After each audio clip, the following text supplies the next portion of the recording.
buenas tardes. Gracias por estar en esta ocasión acompañándonos. Estamos en la sesión ECO que corresponde a los temas de unidad de niñez. Les damos la bienvenida. En esta ocasión el tema a discutir es algo que es muy frecuente, que son las dermatosis más frecuentes en pediatría. Tenemos con nosotros como invitada a la doctora Daisy Mabel Pinto Landaverde. Ella es graduada de la Universidad de El Salvador, doctorada en medicina, con un posgrado en dermatología, leprología y micología del Centro Dermatológico Pascua de la Ciudad de México. Además, es docente universitaria, un diplomado de la Universidad Salvadoreña Alberto Masferrer. Entre su experiencia amplia de trabajo, la doctora es ex jefe del Departamento de Dermatología de la Universidad Salvadoreña Alberto Masferrer y actualmente es docente y consultante en el Centro Dermatológico del Hospital Nacional Sacamil. Gracias, doctora, por atender a la invitación y sin más, pues la dejamos ya. Muchas gracias, buenas tardes. Gracias por la invitación a dar esta plática de las dermatosis más frecuentes en pediatría. Hablábamos con la doctora acerca de las estadísticas que nosotros podemos tener aquí en El Salvador, ¿verdad? Y no encontramos mucho, ¿verdad? Entonces, normalmente estas estadísticas se sacan de otros países, aunque a veces en las universidades cuando se hacen tesis nos ayuda mucho para más que todo para el antecedente epidemiológico. Entonces vamos a tratar de ver algunas de las más frecuentes y las dividimos en eczemas, como es la dermatitis atópica, que es la más frecuente en pediatría, ¿verdad? Las otras lesiones que son reaccionales, como es la dermatitis del área del pañal, la dermatitis seborreica, y dentro de los prurigos, es muy frecuente verlos en la niñez, es el prurigo por insectos. Y dentro de los tumores o malformaciones están los hemangiomas. Entonces vamos a tratar de ver a todas. Más frecuente la dermatitis atópica, que está dentro de lo que llamamos eczemas, ¿verdad? Entonces empezaremos por una dermatitis eczematosa. Es una respuesta inflamatoria de la piel a múltiples agentes endógenos y exógenos. Se divide en agudo, subagudo y crónico. Entonces aquí no vamos a decir porque alguien esté muy roja la piel va a ser un eczema, ¿verdad? Pero hay que dividirlo de acuerdo a lo que encontramos a nivel de la piel, ¿verdad? Si es agudo, subagudo o crónico. Entonces, por ejemplo, aquí tenemos un eczema agudo, donde vemos, aquí es un paciente atópico, donde vemos todo el eritema, lo rojo que está en niño, las costras mericéricas, que son esas amarillentas, ¿verdad? Entonces ya eso nos indica que hay un eczema agudo que ya está sobreinfectado. Y un eczema subagudo está entre el crónico y el agudo. Aquí todavía podemos observar aquí en los huecos poplíteos, vemos allí las lesiones amarillentas, que son las costras mericéricas, ¿verdad? Igual en la otra, la diapositiva de la derecha, donde está la escama, y ya vamos viendo un poquito de costras hemáticas por el rascado. Y el eczema crónico, que allí lo que vemos es un rascado, es lo que se llama lipenificación, cuando los pliegues de la piel se marcan bien, ¿verdad? Entonces, esto es bien importante conocerlo para que nosotros, cómo vamos a tratar la piel, ¿verdad? Entonces, ahorita vamos a hablar ya dentro de los eczemas. El más frecuente es el eczema atópico o dermatitis atópica, como ustedes lo quieren llamar. La palabra eczema significa dermatitis, ¿verdad? ¿Y cuál es la definición de la dermatitis atópica? Es una reacción cutánea inespecífica, constitucional, de origen desconocido, multifactorial, tiene una predisposición genética y un patrón clínico e historia natural característica. Eso es lo que mejor define a la dermatitis atópica, porque realmente no es una sola causa, sino que sí pueden haber varias. Y la historia natural característica que ya la vamos a ver en cada uno de los casos. La dermatitis atópica es una enfermedad muy vieja. En 1884 von Ebra fue el que realizó la primera descripción y en 1892 Brock y Besnier le dan el término de neurodermatitis localizada y diseminada. Muchos todavía le llaman una neurodermatitis, pero ya es un término que ya no se utiliza, ¿verdad? Porque hablaban mucho que afectaba el sistema neurótico, ¿verdad? El neuronal. En 1923, Coca y Cook le dan el nombre de atopia o atopía, como ustedes quieran llamarlo, y después, posteriormente, vamos a ver cuando Weiss y Schubelger le dan el término ya de dermatitis atópica, y en 1977 Talos, Canepin y Lewis son los marcadores de atopia, ¿verdad? Eso ya lo vemos después. Entonces, por eso ha tenido muchas sinonimias, la dermatitis atópica, el eczema atópico, el eczema infantil, prurigo de Besnier, porque le llaman prurigo como de llegada, neurodermatitis, por lo que ya hablábamos, y también se le llama la enfermedad de los niños de los ojos bonitos. Generalmente todos los niños atópicos son hiperactivos y tienen unos ojos así como esta gemela, ¿verdad? Y le ven su eczema que tiene ahí en la cara, ¿verdad? Entonces, existen, como dijimos, era multifactorial los factores que la producen, ¿verdad? Entonces, hablamos de irritantes externos, por ejemplo, si la piel la tenemos, si la piel está ya irritada y empezamos el rascado, entonces hay prurito, rascado, infección, y eso es una hierropenia. Cualquier irritante externo, cuando se usan jabones demasiado alcalinos, todo eso nos puede dañar, ¿verdad? Neurovegetativos son esas respuestas vasomotoras anormales. Entonces, por ejemplo, estos pacientes, si recuerdan, cuando uno inyecta histamina intradérmica, en una persona normal, pues se produce un edema, ¿verdad? Vasomotor que está eritematoso. En cambio, en los pacientes atópicos se presenta lo que es un edema pero blanquecino, ¿verdad?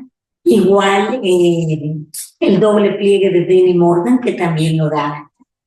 Neuropsiquiátricos, esto hay una manipulación, un órgano de choque. ¿Qué significa esto? Al igual que el asma bronquial, ¿verdad? Los pacientes son manipuladores. Empiezan a ver los papás peleando algo y empiezan a hacer un broncoespasmo. Igual en la piel, ¿verdad? ¿Qué es lo que hacen? Ante cualquier estímulo que los saca de su orden normal, empiezan a rascarse, ¿verdad? Y recordemos que cada quien tiene su órgano de choque. En este caso, una dermatitis atópica es la piel. Y genéticos, aquí está bien ligado a la genética. Ya vamos a ver cuáles son los antígenos de histocompatibilidad que hay. Entonces, se hereda esa piel seca, ¿verdad? Y es bien importante la asociación de asma bronquial y rinitis alérgica. Entonces, siempre el paciente que sospechamos una dermatitis atópica hay que preguntar si padecen de asma y rinitis alérgica o si hay antecedentes familiares, ¿verdad? Porque eso es bien, bien importante, porque casi siempre el mismo paciente puede tener una, dos o incluso las tres, ¿verdad? Y en la familia también. El bajo umbral al prurito, esto significa que con un mínimo estímulo, ellos están con prurito y se están rascando. Por ejemplo, empiezan a sudar y ahí empieza el prurito, ¿verdad? Enzimáticos, el beta bloqueo, que ya hablamos del doble pliegue de Denny Morgan también. Y en los inmunológicos, que es donde se trata ahorita últimamente la dermatitis atópica, que sabemos que la IgE está aumentada en un 80%, la inmunidad celular está deprimida y hay una menor resistencia a la infección. Ellos padecen mucho más de el herpes virus, ¿verdad? Y también pueden padecer más de infecciones por el estafilococo, ¿verdad? Entonces, resumiendo la etiología, está la genética, inmunológica, la alérgica, infecciosa, metabólica, psicológica, constitucional, la neurovegetativa, y por último que está esta otra, que es los defectos de membrana. Aquí se sabe de que en la parte que es la capa córnea hay una disrupción de los corneocitos.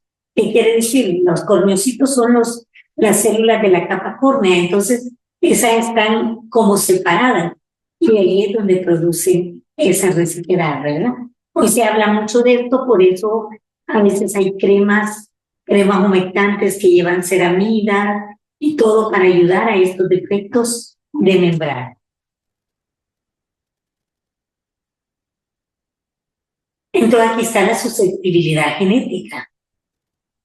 Si un padre tiene dermatitis atópica, el 20% es el riesgo de la dermatitis atópica. 2 padres, el 50%. Son varios genes asociados con el aumento en la producción de IgE, en interleucinas 4 y afinidad del receptor IgE.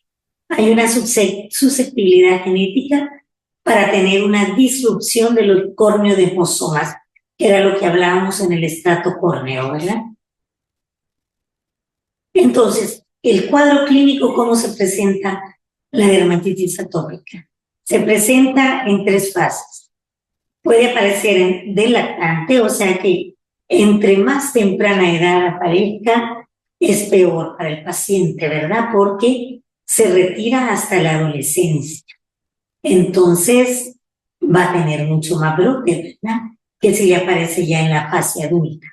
La fase de la infancia y la fase adulta. Una de las características bien importantes es que la dermatitis atópica, como ya vimos los tipos de eczema, no es que si este está agudo es dermatitis atópica, si está crónico, no. Lo basamos más que todo en la topografía.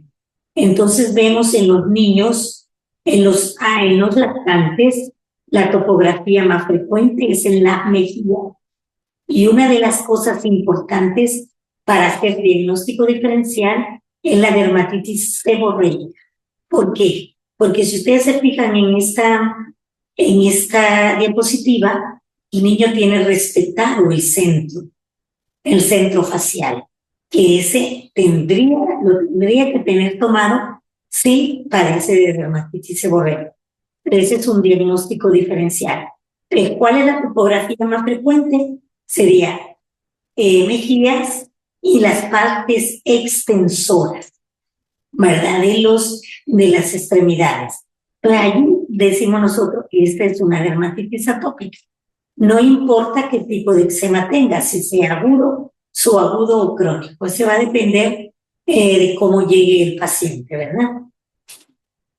Y cuando ya vamos en la infantil, estamos viendo que va teniendo predilección por los pliegues. Entonces aquí pueden ver ustedes el perioral y el palpebral, ¿verdad? Entonces ahí ven ustedes un eczema agudo porque está muy eritematoso, con sus costras melicéricas también, ¿verdad? Miren este otro, tiene un medicamento ahí que le ponían antes para que ellos se vieran y no se rascaran, ¿verdad?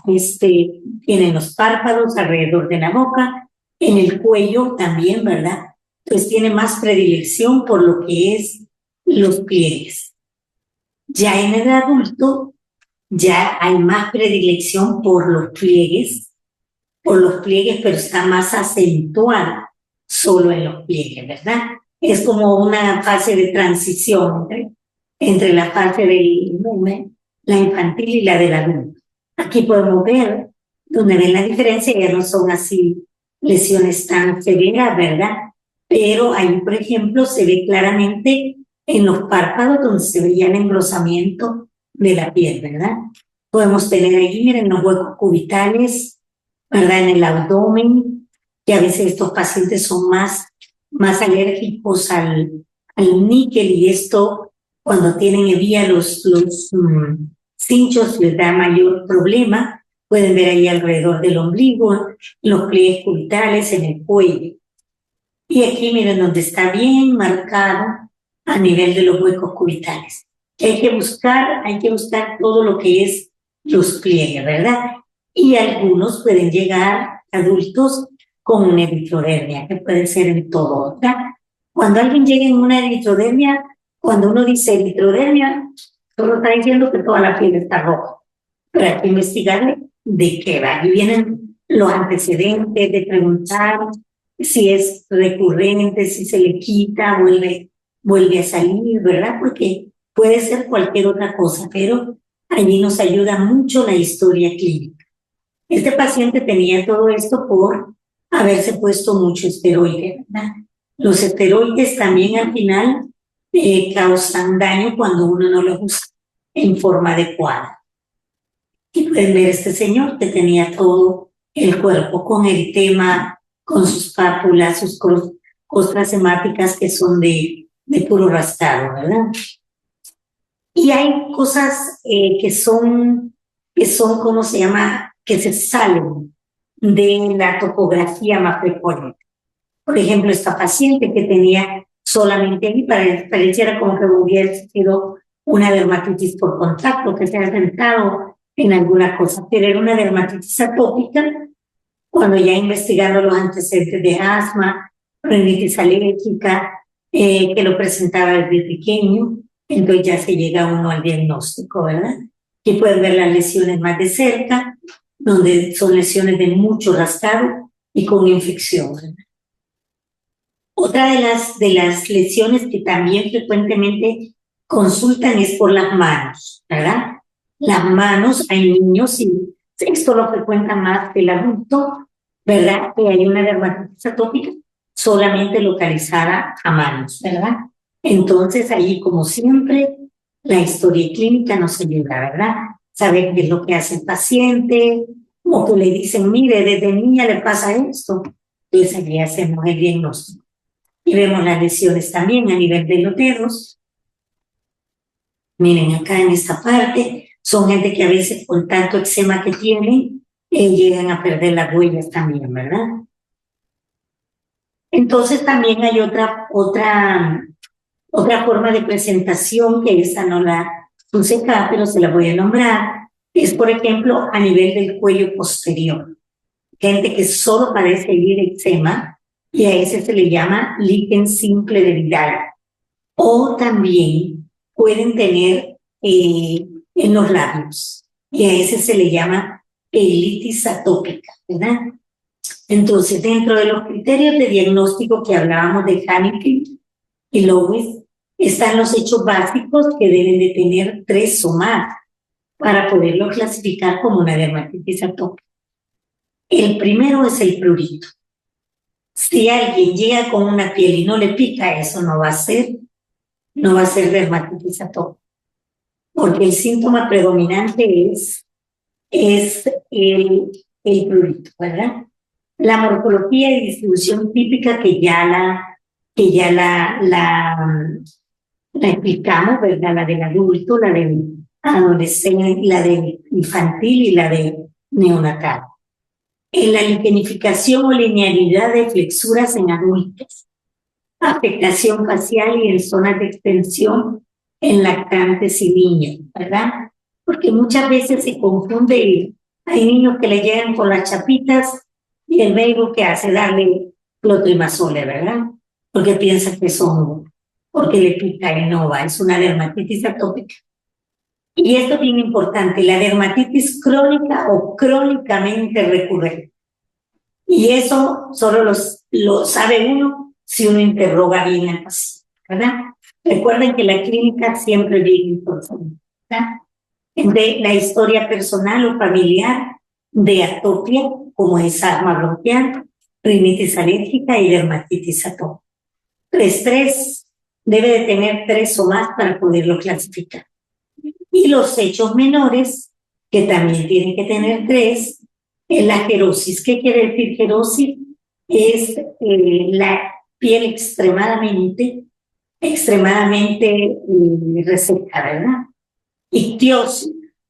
Ictiosis es una enfermedad genética, pero hay personas que solo tienen a veces en las piernas, que se ve como una escama como que fuera de pescado. Esto se considera también un criterio menor. La hiperlinealidad palmar. Eso hay que verle. Las palmas también para verle que tienen más línea en las palmas. La queratosis pilar, y la queratosis pilar es como la piel de gallina que le llamamos, que salen principalmente en los brazos, entonces eso es un criterio menor. Dermatitis atópica. Reactividad cutánea inmediata tipo 1. Habíamos hablado de la IgE sérica elevada, un 80%. Temprana edad de comienzo, eso es bien importante. Y las tendencias a las infecciones cutáneas, que hablábamos del estafilococo dorado y del herpes simple. Estos pacientes tienen mucho más recurrencia de padecer de esta enfermedad. Y la inmunidad celular dijimos que estaba disminuida. Y esta tendencia es a la dermatitis inespecífica en los pies. Esto se da más que todo en los pacientes, en los infantes, cuando a veces le ponen mucho ketoconazol o algo porque tienen nada más de la parte proximal a los dedos que tienen como un pequeño eczema, y eso se le llama plantar juvenil, y es una de las partes de las lesiones atípicas de la dermatitis atópica. El prurito es lo más importante, ¿verdad? O sea, son niños tan chiquitos, pero ya aprenden a rascarse, ¿verdad? El tratamiento, primero vas a hacer un buen diagnóstico, ¿verdad? Y luego las medidas generales. Estos pacientes, por ejemplo, tienen que tener ropa de algodón. La ropa sintética rápidamente les da todos los alicrados, les da picazón, les da prurito en el cuerpo. Los baños tienen que ser rápidos y con agua no muy caliente, porque si no les reseca más la piel. Pueden usar jabones blancos, ¿verdad? Que no tengan nada de irritación, que no les irrite, y que sean blancos, no de color, ¿verdad? Eso es bien importante. Tratar las complicaciones primero. Si un paciente, si está rojo, no le puedo dar una crema humectante. Y si está infectado, primero hay que quitarle la infección, y luego cuando ya está seco empieza con las cremas inertes, ¿verdad? Normalmente todas las cremas que están en el mercado, que son éticas, son cremas que no tienen olores, porque todo eso les cae mal a los pacientes atópicos. El antibióticos tópicos a veces hay que ponerlo, y hay que dar a veces antibióticos sistémicos. Antihistamínicos, eso sí, una regla que hay que darles a todos para tranquilizarlos. Puede dar uno un antihistamínico no sedante en la mañana y un sedante en la noche, por ejemplo. Una buena combinación es la loratadina, y en la noche dar una hidroxicina, ¿verdad? Que hay en jarabe también. Los esteroides tópicos sí son importantes, pero hay que saber cuáles, ¿verdad? Para un niño no dar esteroides de alta potencia, ¿verdad? Se puede dar de baja o mediana potencia, y se pueden dar hasta esteroides sistémicos, pero por poco tiempo, ¿verdad? La inmunoterapia, esto es lo que está de moda, ¿verdad? donde ya vienen los biológicos, ¿verdad? Hay uno que es específico para la dermatitis atópica, que el dupilumab, ¿verdad? Ojalá que lo tengamos luego ya aquí en el país, porque si tenemos pacientes, por lo menos en el hospital Sacamil, pacientes que están en eritrodermia y no se pueden sacar, ¿verdad? Y aquí la inmunoterapia también van el tacrolimus y el pimecrolimus, que son tópicos y también se pueden usar, pero se usan cuando se ha sacado de un periodo rudo y reforzamos la parte de la piel que nos da este problema, ¿verdad? Ahora vamos a pasar a la dermatitis del área del pañal. Es un grupo de afecciones del lactante que se presenta en la región que cubre el pañal, que se caracteriza por zonas de eritema y pápulas. En 1886 fue descrita por Jacquet y la frecuencia es de 1 a 3.4% en México, que ocupa el 13º lugar, más frecuente en el primer mes a los 2 años.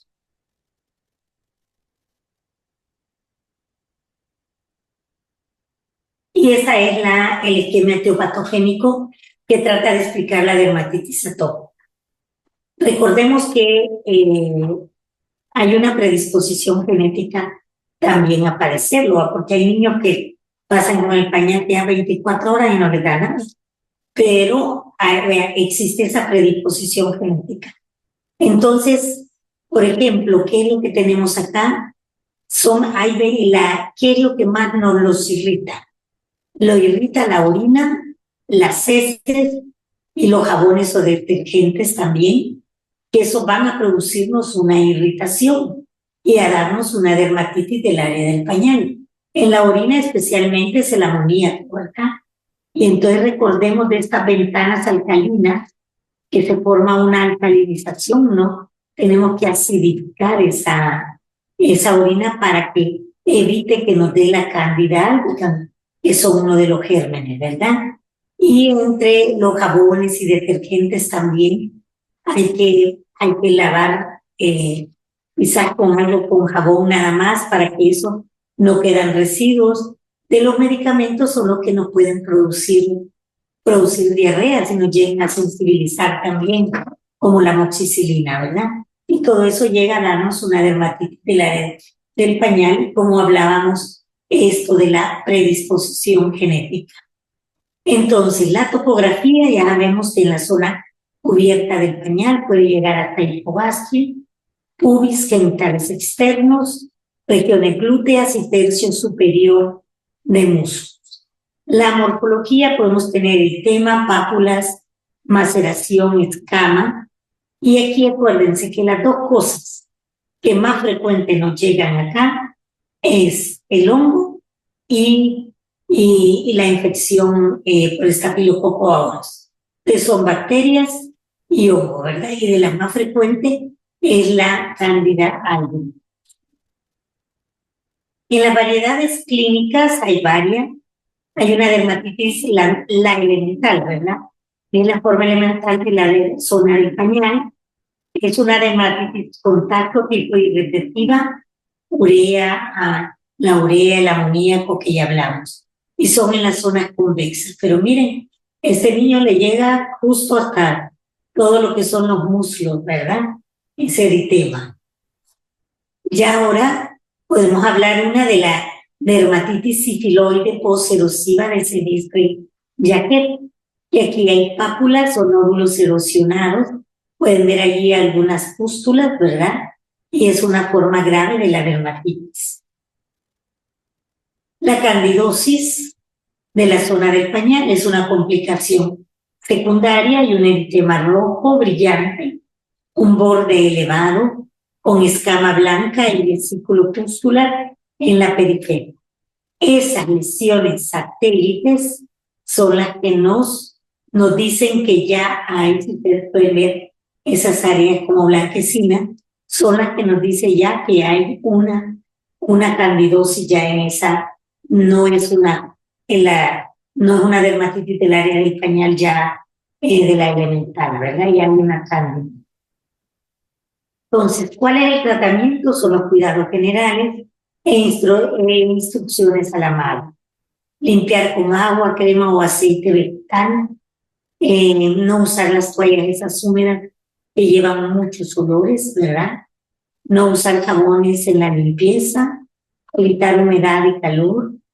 Los medicamentos, pomadas o pastas de óxido de zinc, antimicóticos y una cosa bien importante. Muchas veces los médicos generales o pediatras, cuando ven la piel roja, le ponen esteroides. ¿Sí? Recuerden que el esteroide hace que la cándida crezca más, ¿verdad? Entonces, no se debe de usar esteroides, ¿verdad?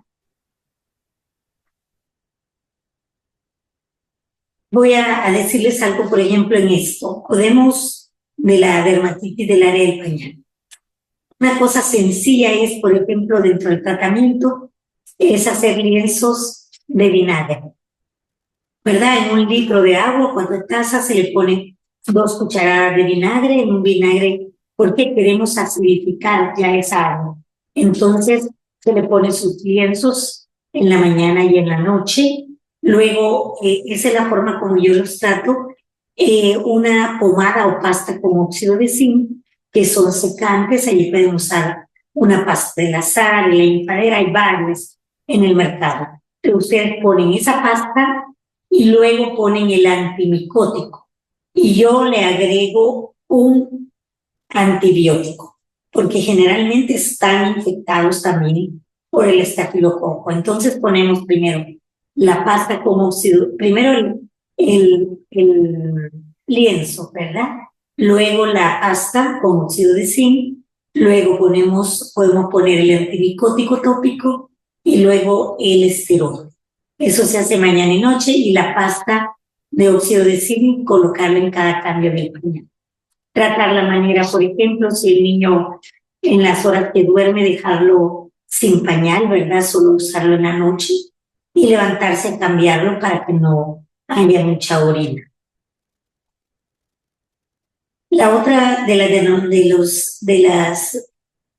dermatosis reaccionales está la dermatitis seborreica infantil, que es un trastorno inflamatorio autolimitado que sucede durante la primera semana de vida y que afecta fundamentalmente la piel cabelluda, cara, axilas y la zona del pañal.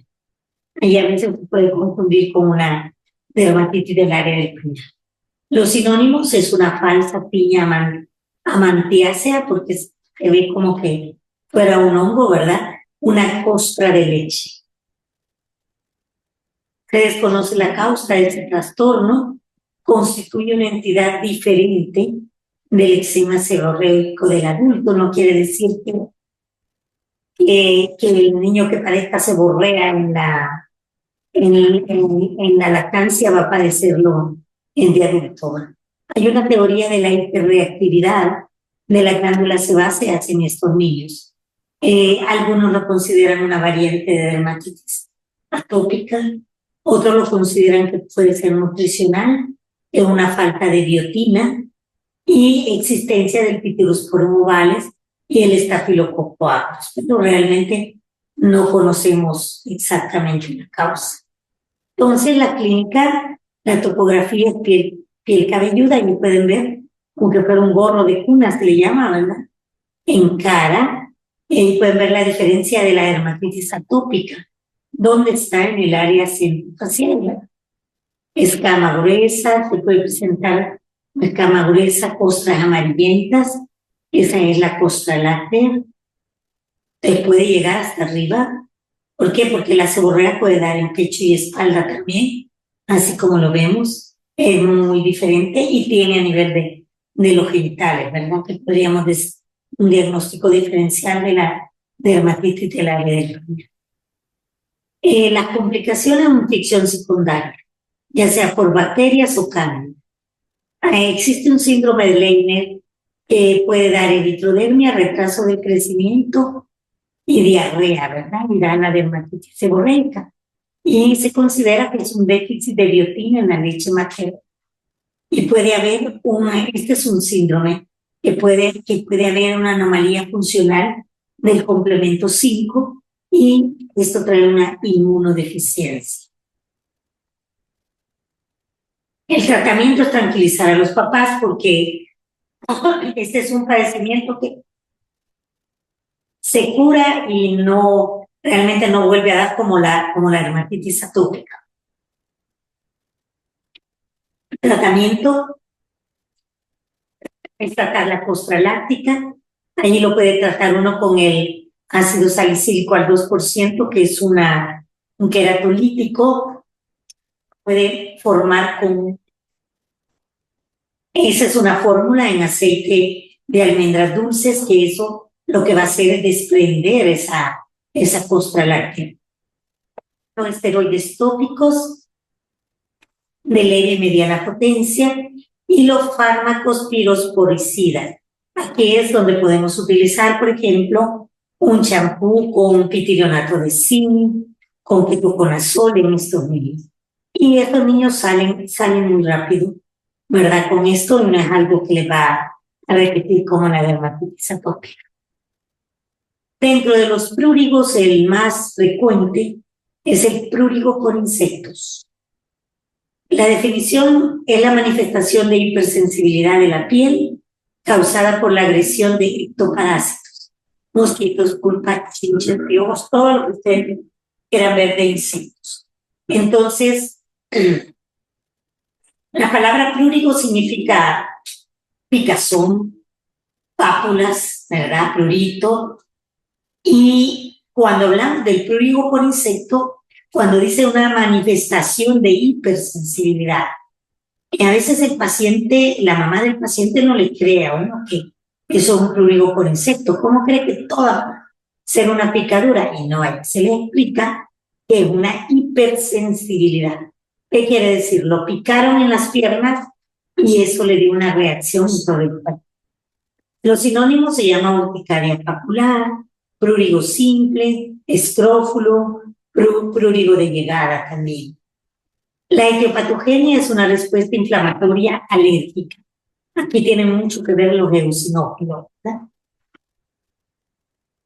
Aquí tenemos esto afecta a ambos sexos y predomina en la edad pediátrica de 1 a 7 años. Se dice que el prurigo por insectos desaparece a los 7 años. Aunque hay pacientes lo tienen toda la vida, pero ya en la vida adulta es menos aparatoso como en el niño, ¿verdad? Entonces, y en los meses que se da más frecuentemente es en junio a septiembre. Las topografías son zonas expuestas, cara, extremidades superiores e inferiores, menos frecuentes en área genital, axila e ingle, ¿verdad? Esto va a depender del tipo de insecto, porque un insecto, por ejemplo, generalmente cuando da en áreas expuestas, son insectos voladores, ¿verdad? Pero cuando da en áreas cubiertas, ya hay que pensar en la cama, ¿verdad? Si no hay una pulguita por ahí que nos esté dando ese problema.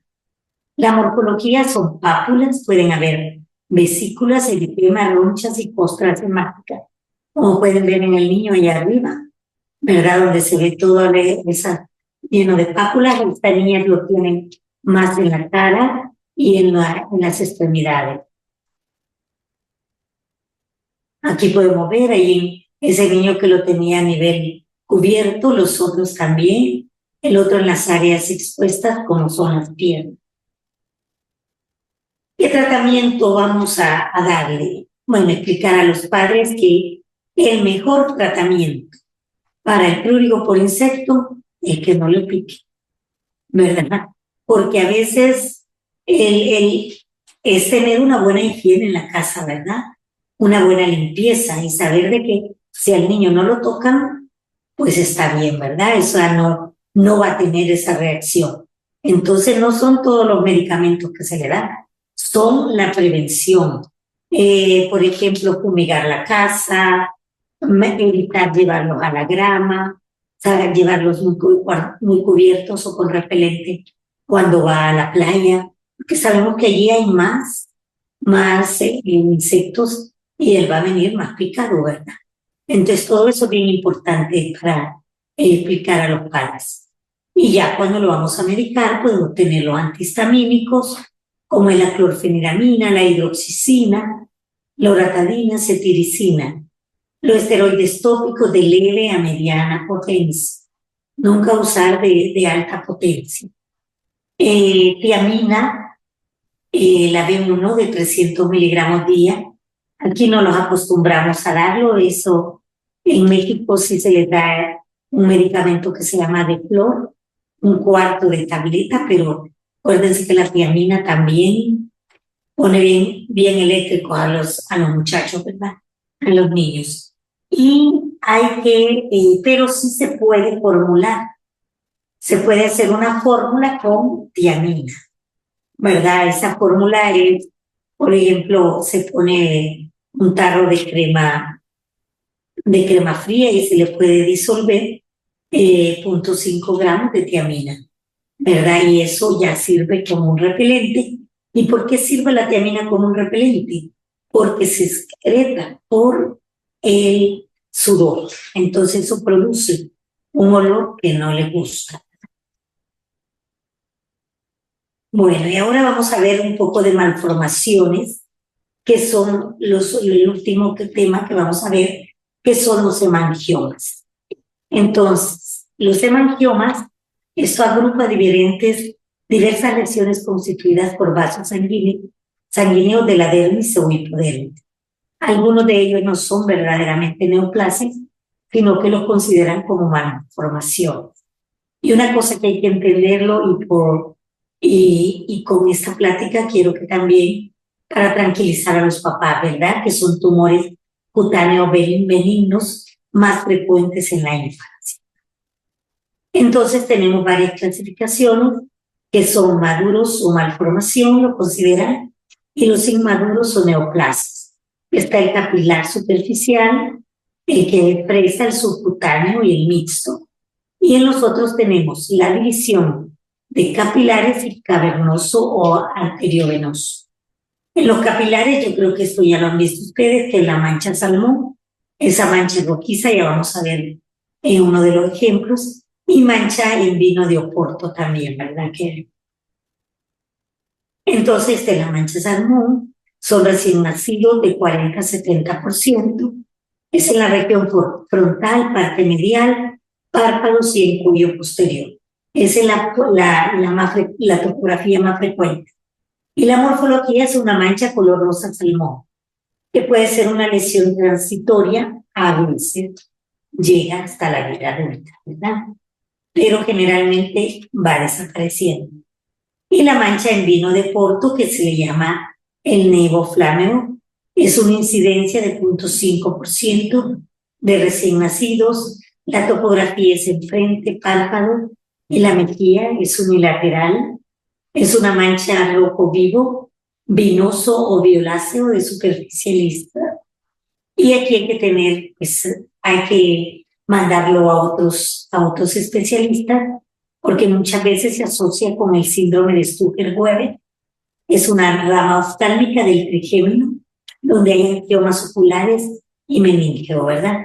Entonces aquí hay que mandarlo al neurólogo y se manda también al oftalmólogo.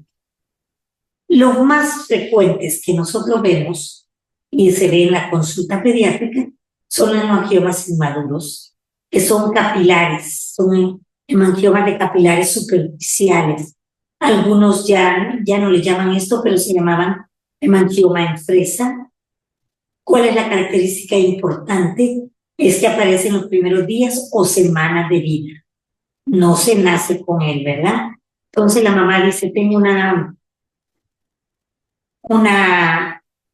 no, es que mire, le apareció a las 2 semanas, 3 semanas.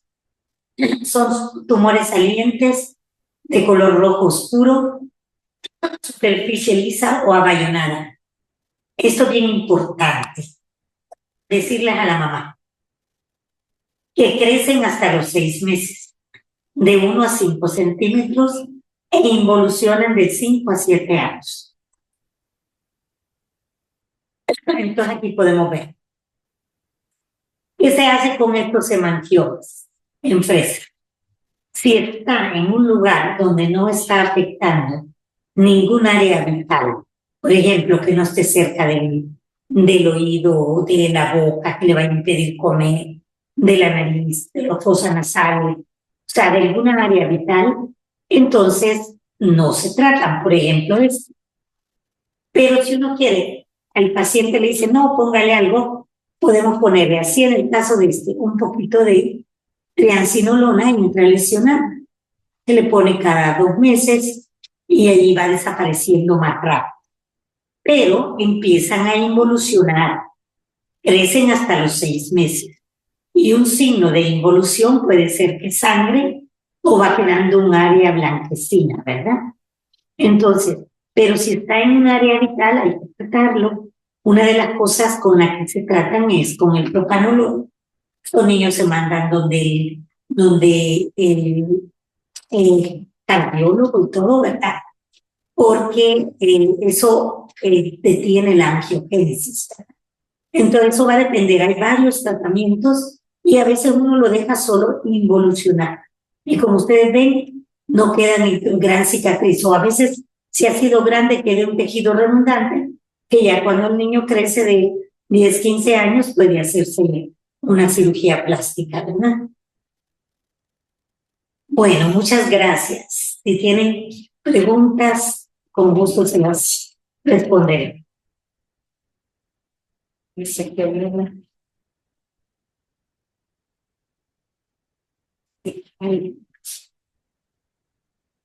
Buenas tardes. En la clínica práctica, la dermatitis atópica es muy frecuente, motivo de consulta. Por favor, ¿podría retroalimentar el tratamiento tomando en cuenta los medicamentos con los que contamos en nuestras unidades médicas?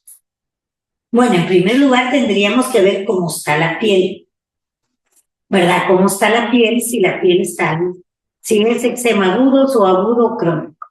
Entonces, si la piel está infectada, pues podemos dar un antibiótico tópico, como el ácido fucídico. Lo que tenemos, bueno, nosotros sí lo tenemos en el hospital, pero en las unidades de salud puede ponerle neovacina. Si está muy llorosa la piel, ponerle sus lienzecitos. Una de las cosas que les ayuda mucho, por ejemplo, es los lienzos de manzanilla. Cocer la manzanilla y dejarla fría y ponerle donde esté rojita la piel, se le pone los lienzos por unos 10 minutos mañana y noche. Entonces, si está infectada, poner ácido fucídico o la neovacina, ¿verdad? Y ponerle un esteroide, si es un niño muy pequeño, con hidrocortisona o betametasona. Pero especificarle el tiempo, ¿verdad? Que puede ser 10 a 2 semanas. Y un antihistamínico, por supuesto, ¿verdad? Que ya es de lo que mejor le funciona porque lo duerme un poquito, que hay en la unidad de salud, es la clorfeniramina.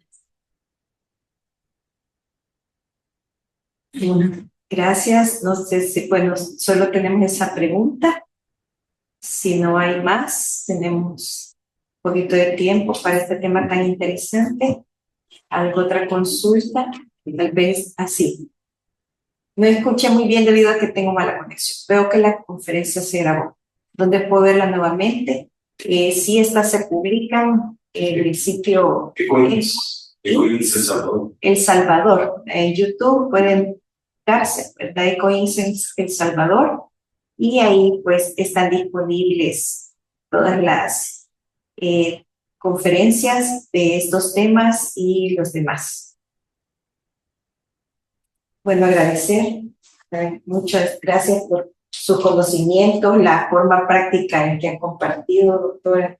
Gracias a ustedes mucha utilidad por la invitación. Abiertamente. ¿Siempre está indicado el uso de antibiótico?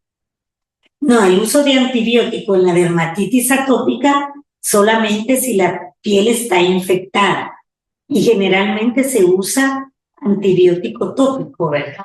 Solamente que la extensión fuera muy grande, sí se usa antibiótico sistémico, ¿verdad? Ya hay también en los mensajes han compartido el enlace para poder ver nuevamente la presentación. Vamos, otra pregunta. En el primer nivel, ¿cuáles son los signos de alarma en una lesión dermatológica infantil que nos deben hacer referir de inmediato o indicar evaluación especializada? No sé de qué Signos de alarma en una lesión dermatológica infantil. No sé si se referirá, bueno, me imagino que sería la infección, por ejemplo, si en cara. Principalmente en qué caso usaremos. Sí, no, hay que... Ajá. Signos de alarma en una infección como la que se han visto. Bueno, no, una de las cosas importantes es la extensión.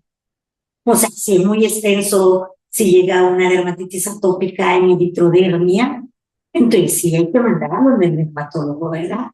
Si yo voy a tratar una dermatitis atópica pequeña que solo tenga el cuello, periural, yo la trato y en 15 días la veo de nuevo, pero si eso no mejora, ya necesita, mándenla al centro dermatológico que ahí estamos para atender, ¿verdad? Allá en el hospital Tamil. Dicen que casos se llama el ácido fucídico o la neomicina, eso se usan cuando hay infección en la piel, cuando hay costras melicéricas, cuando no, a veces solo hay eritema, costras hemáticas, nada más. Pero cuando estallan las costras, esas costras amarillentas, quiere decir que ya se infectó. Y es donde se usa, ¿verdad? En el caso de un eritema infeccioso, quinta enfermedad, ¿sí sería necesario el uso de esteroide tópico o qué me recomienda? No, porque la quinta enfermedad es un exantema. Y generalmente no se usan, ¿verdad? Porque son las enfermedades eczematosas. Ahí no, acuérdense que esos, como son virales, ¿verdad? Son virales y allí no, ahí lo que usamos es otro tipo de cosas, por ejemplo, lociones tal óxido de zinc para refrescar y sabemos después las cremas humectantes y sabemos que eso va a desaparecer, ¿verdad?